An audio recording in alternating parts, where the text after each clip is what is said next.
আমরা C output print text নিয়ে কথা বলবো। তো এটা আমরা সরাসরি কোডে যাচ্ছি। এখানে আমরা যে এর আগের ভিডিওতে যে কোডটা লিখেছিলাম কোনো কিছু স্ক্রিনে প্রিন্ট করার জন্য, এই ক্ষেত্রে আমরা একটা হেডার ফাইল stdio.h এবং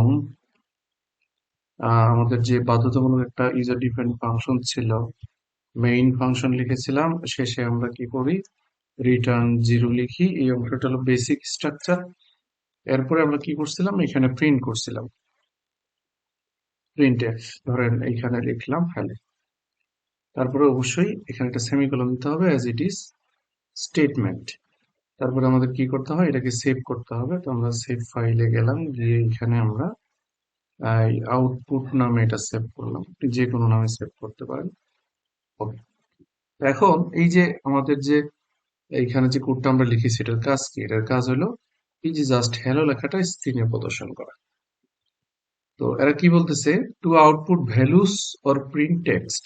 তার মানে আমরা এই প্রিন্টএফ ফাংশনটা ভ্যালু এবং লেখা এই দুইটাকে প্রদর্শনের জন্য ব্যবহার করতে পারি। ফলাফল আকারে ভ্যালু বা কোনো মান কিংবা লেখাকে স্ক্রিনে দেখানোর জন্য আমরা প্রিন্টএফ ফাংশন ব্যবহার করতে পারি। আচ্ছা, তো এইটা আমরা ভ্যালুটা নিয়ে পরে কথা বলবো ভেরিয়েবলে যাওয়ার পরে। তো এটার কাজ কি হবে, জাস্ট হ্যালোটাকে দেখাবে, তাই তো? আমরা যে বিল্ড করলাম, বিল্ড করে দেখলাম কোনো এরর আছে কিনা। তারপরে আমরা রান করলাম, রান করলে কি দেখতে পাবো, এই যে হ্যালো লেখাটা আমরা দেখতে পাচ্ছি। ওকে, এইখানে মনে রাখতে হবে এই প্রিন্টএফ ফাংশনের মধ্যে এই যে ইনভার্টেড কমা বা ডাবল কোটেশন চিহ্নটা, এটা কিন্তু অবশ্যই দিতে হবে। এটা না দিলে আপনি ভ্যালু প্রিন্ট করেন আর লেখা প্রিন্ট করেন, যেটাই প্রিন্ট করেন, অবশ্যই এই ডাবল কোটেশন চিহ্নটা আসবে। আমরা যদি এটাকে আবার একটু সেভ করলাম, সেভ করে এখন যদি আমরা আবার বিল্ড করি, তাহলে দেখেন এই যে লাল বাতি জ্বালাই দিছে। এবং আমরা যদি ভিউয়ে গিয়ে লগসটা একটু চেক করে আসি, তাহলে আমরা এই লগটা যদি চেক করি, দেখেন এই যে এরর দেখাচ্ছে যে হ্যালো আনডিক্লেয়ার্স। হ্যালো জিনিসটা কি সে বুঝতে পারতেছে না, এটা ডিক্লেয়ার করা হয়নি।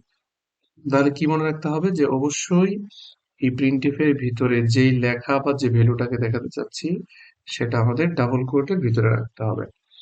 এবং আমরা চাইলে, এটাও আমরা এর আগের ভিডিওতে দেখেছিলাম, যে চাইলে প্রিন্টএফ এখানে একটা আছে, আমরা চাইলে একাধিক প্রিন্টএফ ব্যবহার করে, ধরেন এই হ্যালো লেখাটাই আমরা বারবার দেখাতে যাচ্ছি, ধরেন 3 বার দেখাতে যাচ্ছি।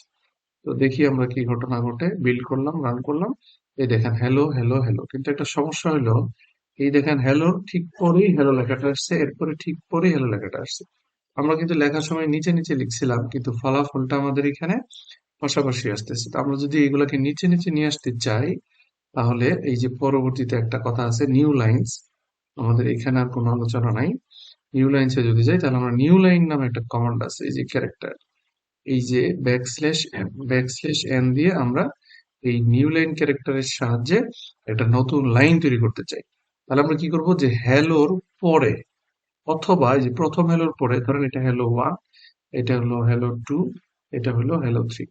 আমরা চাচ্ছি, সেভ করলাম, আমরা চাচ্ছি হ্যালো 1 এর পরে এইটা আসুক। তাহলে পরের ক্ষেত্রে আমরা যদি হ্যালো 1 এর এই জায়গায় যদি একটা নিউ লাইন কমান্ড দিই, তাহলে যেটা হবে, এই হ্যালো 1 এর পরবর্তী লাইনে এইটা এবং এইটা আসবে। আমরা চাচ্ছি এইটারও পরবর্তী লাইনে এটা আসুক, এই জন্য এইখানে আমরা আরেকটা নিউ লাইন এড করবো। তাহলে কি হবে, হ্যালো 1 এইটুক দেখাবে। তারপরে নিউ লাইন ক্যারেক্টার পাওয়ার পরে আমাদের স্ক্রিনে কম্পাইলারটা কি করে দিবে, যে নিউ লাইন মানে পরবর্তী লাইনে যাও, পরবর্তী লাইনে গিয়ে তারপরে সেটা প্রিন্ট করবো। নিউ লাইন মানে পরের লাইনে যাও, পরের লাইনে শুরুতে চলে আসলো, এসে দেখলে এখানে আবার প্রিন্ট করতে বলা হয়েছে, এবার হ্যালো 3 প্রিন্ট করলো।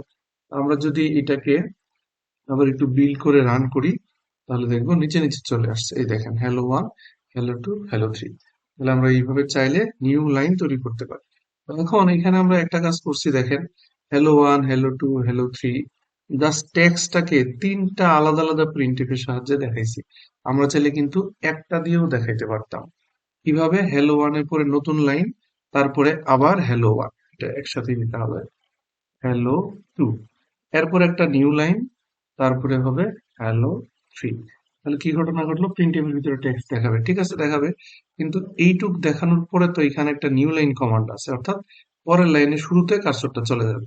তাহলে পরের লাইনে শুরুতে গেল, এরপরে এইটুক, এই যে কমান্ড তো ঠিকই আছে যে প্রিন্ট করো, অর্থাৎ স্ক্রিনে দেখাও, এটা দেখাবে, এটা দেখার পর একটা নিউ লাইন কমান্ড পাবে, অর্থাৎ পরের লাইনে চলে যাবে, ওই লাইন থেকে হ্যালো 3টা দেখাবে। এটা আমরা চেক করে দেখি যে আদৌ এটা কাজ করতেছে কিনা।